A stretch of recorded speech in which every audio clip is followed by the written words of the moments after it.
going out to the forest today to look at one particular tree. And this tree is, it's a tree that grows to about 10 or 12 metres high on a good site. It's a tree that you could grow in suburbia, and one of the big reasons for this tree is the bird life. Small bird life especially. It's a tree that in February and March, it is covered in clusters of white flowers. They are scented and they have nectar. Now, this particular tree attracts insects, which are bees, flies, all after it. Everything's after sugar, and that's where it comes from there. So what happens then is the flies arrive for the flowers, and the bees, and then the birds come in then, and there's two types of, when you get a situation where you get flies, what else attracts to that tree are spiders. So now you've got a situation where you've got different types of birds will enter this particular tree. Fantails come in after the flies. Wax oil come in after insects. That type of thing goes on. Bellbirds come in for the nectar. So it's a tree that's very diverse. It's a tree that's really very important to the forest. And one of the biggest things about it, it re-establishes itself very well, because the seed is dispersed by wind. Now today we're going to have a look at this dispersion rate on this particular tree, and you'll see why in the past we spoke about light spray and creating an understory where it's still moist. So these seeds will drop into there and they grow. Most seeds need some sort of moisture in a damp area, to whether it's a fern or whether it's a fungi, they need moisture initially to get them started. Now today we're going to have a look at just that sort of thing, and that's what we'll do. That you have to have a damp environment for things to grow successfully. That's not all cases of trees, but mostly they need water. So we're going to have a look today on one particular area where I have done some light spraying a few days ago, and not using Roundup. I'm using a more passive spray. I can't think of the name of it now, but anyway, it's not so violent as Roundup. But this one here, and we've only just sprayed the tips, and we just cast spray over it, which I've mentioned in many other videos before this. I can't emphasise enough about creating that atmosphere, that environment. So we're going to have a look today, and you'll see just how those tips are starting to die back, but the whole plant isn't. So we're letting the light come in, that filtered light's coming in to create that environment for success. And we'll see that today. And let's go inside and have a look.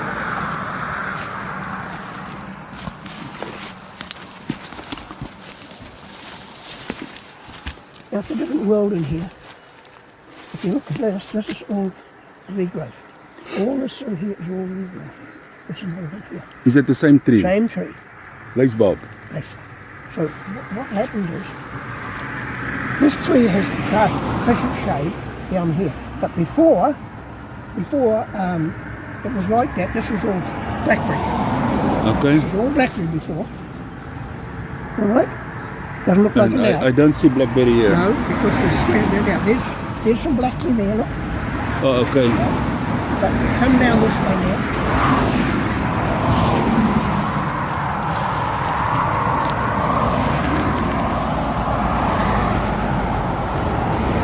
Now, you know when I spoke about spraying, and see around here's all this scawfire and this matai and kanuka, and down the bottom here we've got an opening. So what we've done here, we're preparing now, and I said about spray. If you look at that blackberry there, you see all those, you can see a lot of those blackberry heads are sort of... okay, you did. I can see them. That's healthy, but yeah. I wasn't worried about that. You see that there? Okay. Okay, so we've done this light spray in here, right? And where it's all dense here, that will die back, But the blackberry won't die, but it'll let the light in, Okay. so the moisture on the ground still stays there. I don't want clear ground at all. Yeah. So we'll go down a bit further now.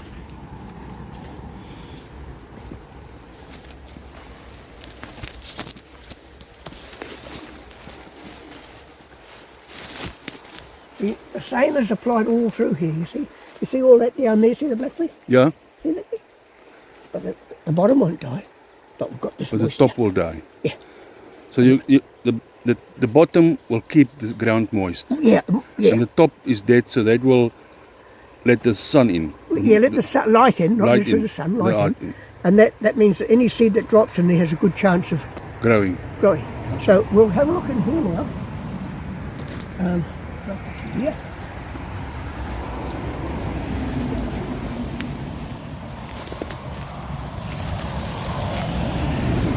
See all this blackberry here? All this here? This is still recovery blackberry.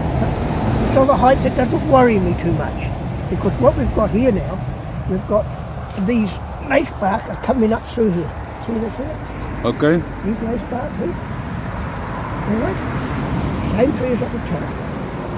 Don't need that fella there. Snap his top off, it'll slow him down a bit. And then we'll come along here a bit further.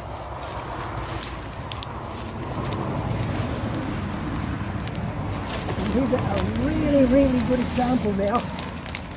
This is a really good example of what we're talking about. Lace bark. Is that lace bark? Lace bark. Okay. Now that whole area is lace bark.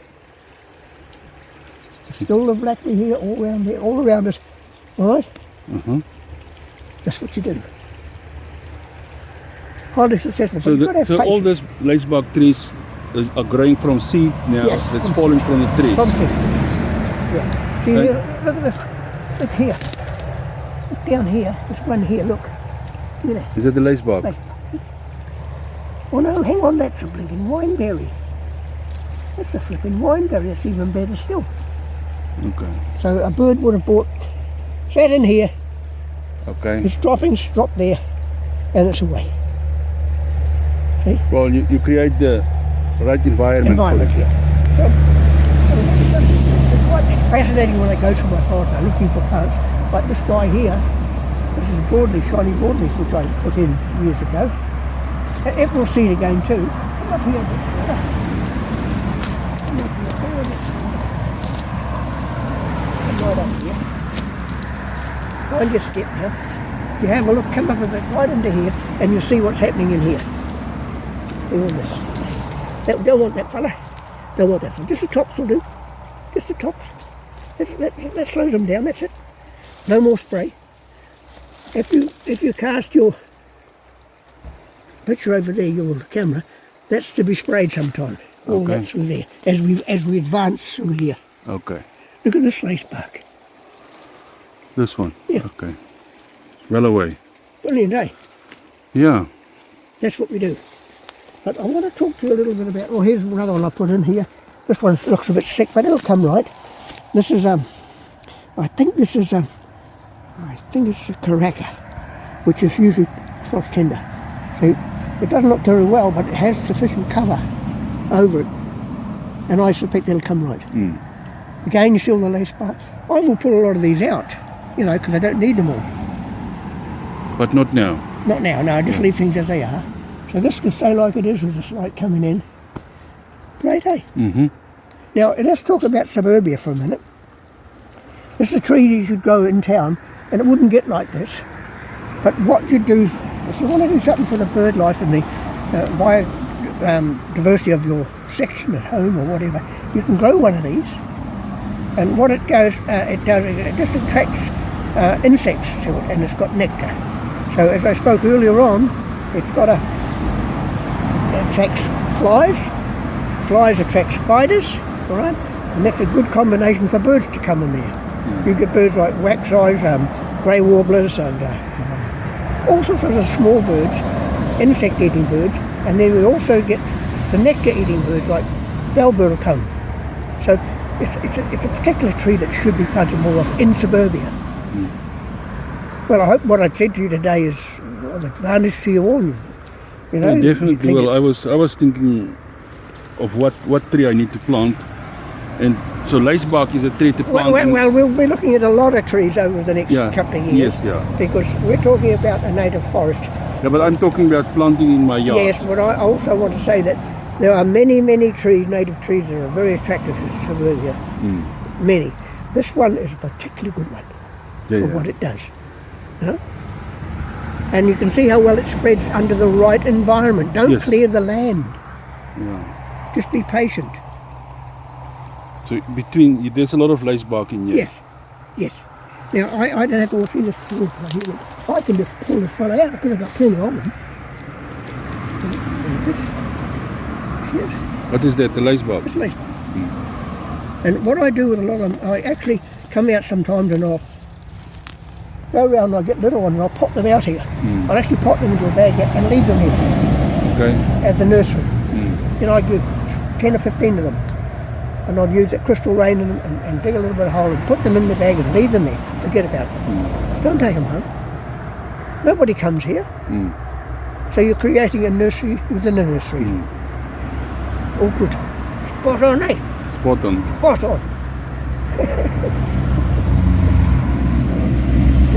Well, I hope you got something out of this and I hope you follow. Well, I tell you what, a few comments wouldn't go astray either. Because whatever you tell me, doesn't matter how silly it might sound, to me, it's an advantage to me because a lot of you guys know a lot out there. Girls and boys know a lot out there. Get together, plant some trees.